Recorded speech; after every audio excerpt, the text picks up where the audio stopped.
Namaskar bachcho. Let us continue with applications of biotechnology. So we were doing applications of biotechnology under three headings. Applications of biotechnology in the field of agriculture, in which we have discussed genetically modified organism, what are the uses of these genetically modified plants, and then how to create pest resistant varieties, bt cotton, bt brinjal varieties.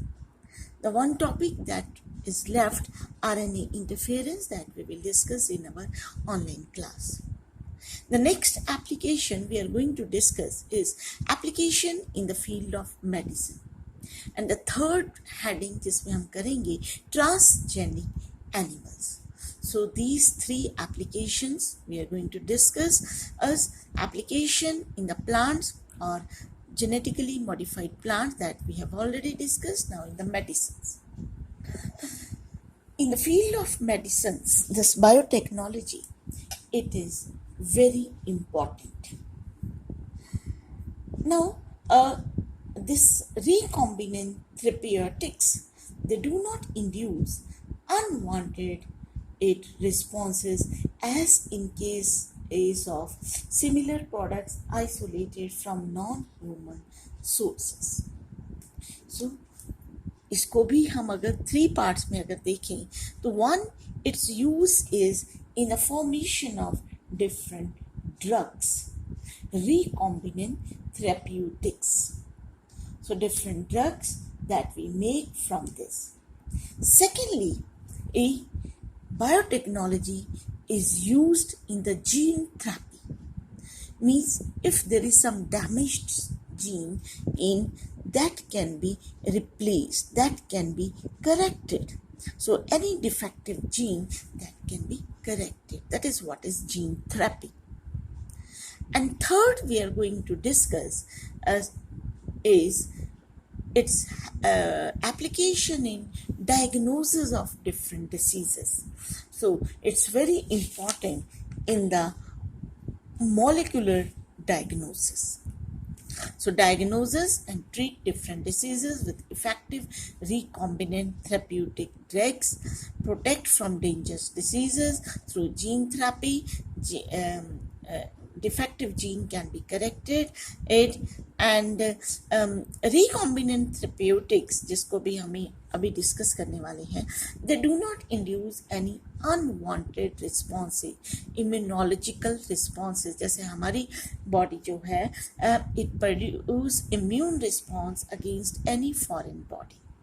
तो अगर हम किसी non human source से product बनाते हैं तो our body immune system of our body can produce response.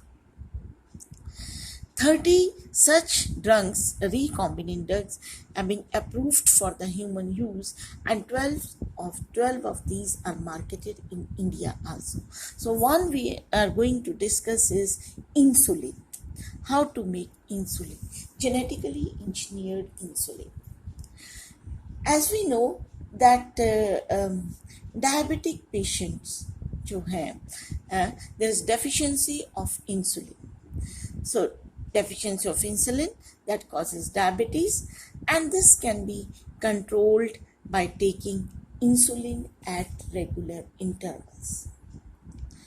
But अब diabetic patient क्या करेंगे if enough human insulin not available? ठीक है, अगर इनफ ह्यूमन इंसुलिन अवेलेबल नहीं है तो डायबिटिक पेशेंट क्या करेंगे? तो naturally we will go for other animals, insulin from other animals. अब अदर एनिमल्स से जब हम इंसुलिन बनाएंगे, यूजुअली स्लॉटर्ड कैटल, पिग्स, तो whether it is as effective as human insulin, पहला काम तो ये है कि क्या वो उतनी ही इफेक्टिव होगी.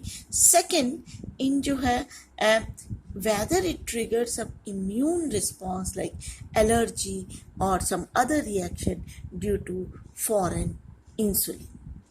तो क्या ये कोई इम्यून रिस्पॉन्स तो नहीं प्रोड्यूस करेगी या एलर्जी तो नहीं करेगी, और दूसरा क्या ये इतनी ही इफेक्टिव होगी या नहीं। तो इसके लिए now bacteria they were genetically engineered to produce human insulin in large quantities.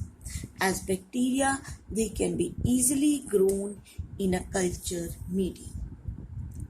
अब ह्यूमन इंसुलिन को बनाने की प्रॉब्लम क्या थी कि insulin is produced in our body in the form of pro hormone. तो प्रो हार्मोन की फॉर्म में ये प्रोड्यूस होती है बॉडी में, यानी कि pro insulin.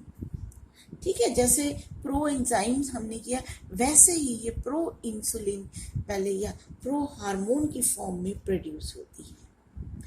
Then it is processed, it become mature and become functional insulin. तो जो प्रो हार्मोन होता है, it has two polypeptide chains, chain A and chain B and an additional chain C.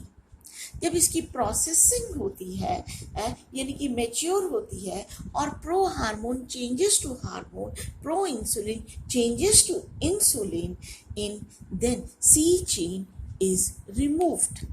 There are only two chains, A and B. They are linked by disulfide bridges. अब बहुत सारी problem आई कि जब हमने human insulin बनानी चाहिए, तो जब तक हमें वो पता था कि दो चेन्स होती हैं, ए पेप्टाइड एंड बी पेप्टाइड, लेकिन प्रॉब्लम क्या आ रही थी कि मैच्योरेशन में प्रो हार्मोन भी बन जाता था कि उसको मैच्योरेशन में और प्रोसेसिंग कैसे करें या उनको डाइसल्फाइड बॉन्ड से कैसे लिंक किया जाए। तो वो एक बहुत चैलेंजिंग टास्क था, चेन ए एंड बी को लिंक करना। ठीक है, प्रो हार्मोन बन जा रहा था, बट हाउ टू प्रोसेस कि सी चेन को रिमूव करना and then A and B को लिंक करना। See this is the picture, you see that these are the two chains. They are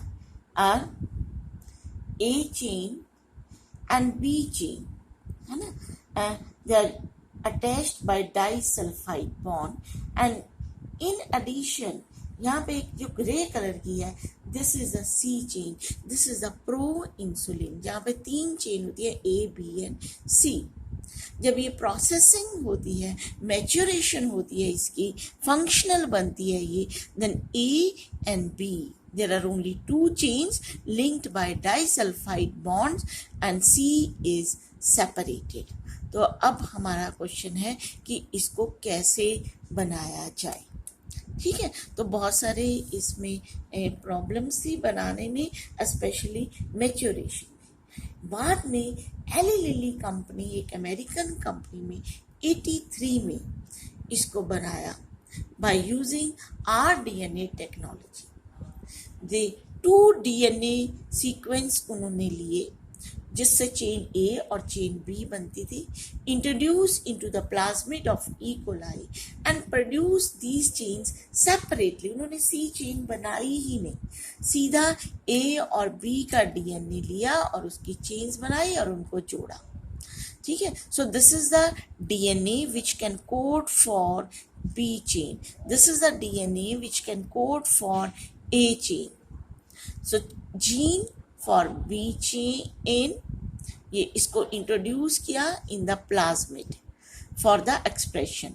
तो ये बहुत सारे ये बन गए। अब इसने एक्सप्रेस किया, मतलब एक्सप्रेशन मीन्स डीएनए ने प्रोटीन्स बनाई, है ना, एमआरएनए देन प्रोटीन्स बना। तो एक्सप्रेशन से ये पॉलीपेप्टाइड चेन बन गई, B polypeptide chain A, then A and B, they were linked through disulfide bond.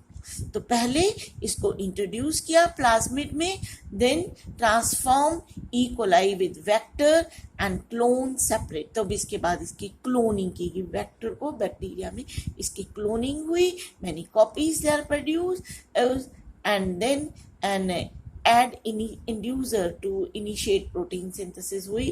Protein synthesis से दो अलग अलग चेन्स सिंथेसाइज हुई।